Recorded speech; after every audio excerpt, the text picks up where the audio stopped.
Entonces, justamente vamos a ver. Por ejemplo, los verbos quechuas terminan con un sufijo infinitivo. Y así como en el español tenemos, por ejemplo, comer, su terminación es ar, er, ir, en el quechua hay una sola terminación que vendría a ser i. Por ejemplo, en rimay, que significa hablar, ¿no? Puri, que significa caminar. Ahora, estos infinitivos en el quechua desaparecen cuando empezamos a conjugar o utilizar en un contexto comunicativo. No siempre se van a mantener, desaparece esa I. Y justamente vamos a ver acá un ejemplo ya utilizando con los pronombres personales. Ahora, lo que vamos a hacer, la conjugación es en tiempo presente y no pasado ni futuro. No nos vamos a meter en pasado ni futuro.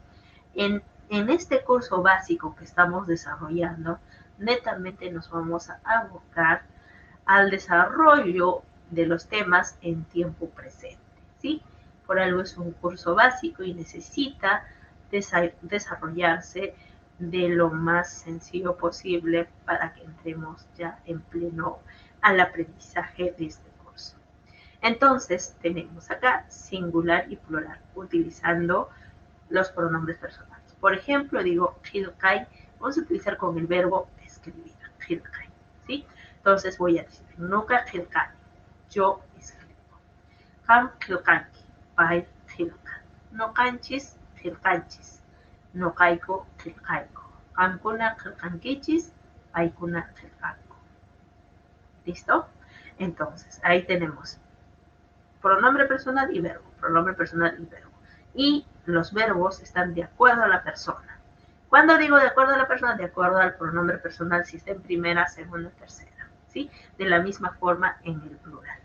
Incluso ahí entre paréntesis se le colocó la pronunciación, pero poco a poco, posteriormente ya no vamos a ir colocando, porque ya saben, cuando termina en inchi, en primera persona inclusiva, y en segunda persona plural, siempre las pronunciaciones van a ser Kelhanchis o Kelhankichis, ¿no? En este caso, pero si yo digo con otros verbos, la terminación chic va a ser chis. Solamente en el habla, pero en la escritura va a seguir manteniéndose tal como estamos haciendo. ¿Sí? Entonces digo aquí, Nuka Kelkani. Este ni es el sufijo de primera persona singular, es decir, yo. Ahora, para decir Nuka Kelkani, yo escribo, y si yo digo Kelkani, sigo diciendo escribo, o sea, yo escribo, probablemente el Nuka está tácitamente, ¿no? Entonces, si digo Kelkanki, escribes. Kelkan, escribe.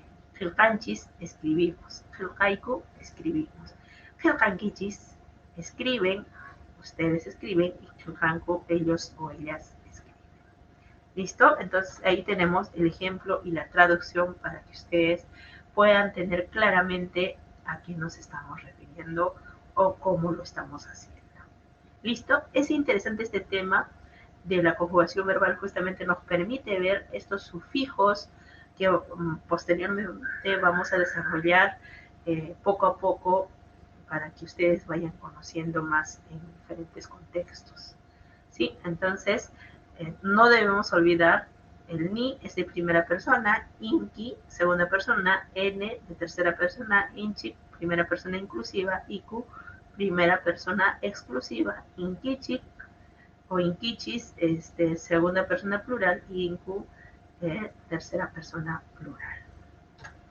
Y así, aquí vamos a empezar. Si bien es cierto, tenemos aquí pronombre personal y verbo, ahora vamos a agregarle un complemento más o el contexto, ¿no? Entonces, aquí vamos a hacer Nuka Yache Wasipi Pujiani. Yo escribo en el colegio. O en este caso, Pujiani, yo juego en el colegio. ¿Sí? Y justamente aquí ya tenemos oraciones completas. O sea, sujeto, verbo y complemento. ¿Sí? Entonces recuerden que esta característica solamente lo mencioné oralmente en la clase pasada cuando dije que la oración quechua terminaba, tenía terminación verbal, ahí lo tenemos el ejemplo. Entonces, ahí tenemos nuka yachewasipi pujliani, kam yachewasipi pujliani, pai yachewasipi pujliani. Justamente acá ya estamos usando estos sufijos de la conjugación y a la vez aparece otro sufijo que es pi, es un locativo que indica lugar, ¿sí? Entonces, Yachaywasi se traduce como colegio, ¿ya? Como colegio que esté en color azul. En todo caso, si nosotros traducimos, yo juego en el colegio, el complemento sería Yachaywasi, ¿no? Pero en quechua antecede al verbo. Entonces, ahí tenemos este caso muy claramente para que ustedes puedan darse cuenta de esa característica del lengua. Luego tenemos el plural. No canchis y Yachaywasipi pujlianchis. No haiku y Yachaywasipi pujliaiku. Qamkuna Yachaywasipi pujllankichis. Paikuna Yachaywasipi pujllanku. Bien, entonces ahora sí tenemos estos ejemplos que ustedes van a ir viendo y practicando. Ahora pueden ustedes cambiar por otro verbo, pueden cambiar por el verbo cantar que está aquí, entonces dirán noka yachewasipi takini, noka yachewasipi kango yachewasipi takini, ¿no? Takin, takin, takinka, takinchis, takiku, takinkichis, takin. Entonces ya ustedes pueden solamente cambiar la raíz verbal para darle otro significado a esta oración. Entonces, todas las acciones que pueden hacer en el colegio, pueden cantar, aquí pueden escribir, pueden jugar, pueden cantar, pueden, ¿qué más? Estudiar, yachay, ¿no? Entonces, se puede conjugar con diversos contextos. Pero este es un ejemplo para que ustedes puedan coger ello y seguir practicando. Continuamos y aquí tenemos un ejemplo. Noka waikuni. Ahí estamos trabajando con el verbo waikui, que es cocinar.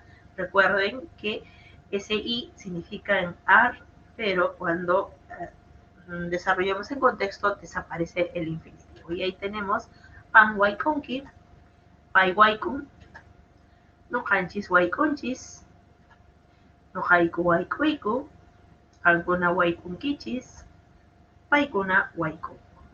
Yo cocino, tú cocinas, él cocina, nosotros cocinamos, ustedes cocinan y ellos o ellas cocinan. Ya chachik puedo utilizar dónde exactamente cocino, sí, el contexto. Entonces puedo decir noka wasipi waikuni. Yo cocino en mi casa, kan wasikipi waikunki. Kan pai wasimpi waikun, por ejemplo, ¿no? No canchis wasinchispi waikunchis, no kaiku wasikupi ñay waikuiku, kankuna wasikispi waikunkichis y paikuna wasinkupi waikun. Entonces, así podemos ir conjugando y contextualizando estos ejemplos. Bien, continuamos con el siguiente verbo, power, correr. Ahí tienen correr, ¿no? Entonces, de la misma forma, no kapawani, kam pawanki, pai pawan, no kanchis pawanchis, no haiku pawaiku, kankuna pawankichis, paikuna pawan. ¿Listo? Entonces, aquí ya no puse la traducción. Como ya saben qué verbo es y ya sabemos los pronombres personales y las terminaciones de los sufijos del tiempo presente, automáticamente ya sabemos qué está diciendo. Entonces, poco a poco nos vamos acostumbrando a empezar a leer en quechua y evitar las traducciones. Sin embargo, en la mayoría de las presentaciones va a venir con su traducción, pero la idea es que al final ya no debemos utilizar ninguna traducción en español hasta que logremos el aprendizaje básico del curso. Continuamos. Entonces, ruway rimaykunawan puqllay. Entonces dice aquí, actividad, jugando con las palabras o conjugando en esta parte, ¿no? Conjugar los siguientes verbos con los sufijos de tiempo presente. Y ahí están los sufijos de tiempo presente que les he colocado. Ni, inki, en. Esos son los sufijos singulares que indican tiempo presente. Y luego viene inchik, iko, inkichik, inku, que hemos visto ahí que están marcados de color rojo. Bien, continuamos. Entonces digo, con el verbo comer, ustedes van a conjugar nohamikun, nehamikun, kipaimikun, nohanchimikunchis. Bien, ya ustedes van a ir después con ñawinchay, con leer, el verbo ñawinchay es leer, que en otra variedad lo conocen como likay. Si ustedes escuchan esa palabra likay, también están diciendo leer. Puñuy, dormir, es una acción que siempre lo hacemos, eso también es importante aprender. Luego tenemos con cantar, con tusui, que es bailar, y con kilkai, que es escribir. Entonces tienen aquí 6 verbos para poder conjugar, siguiendo la misma lógica de los ejemplos anteriores, ¿sí? Entonces, ahí tenemos como una actividad para que ustedes puedan desarrollar. Entonces, continuamos.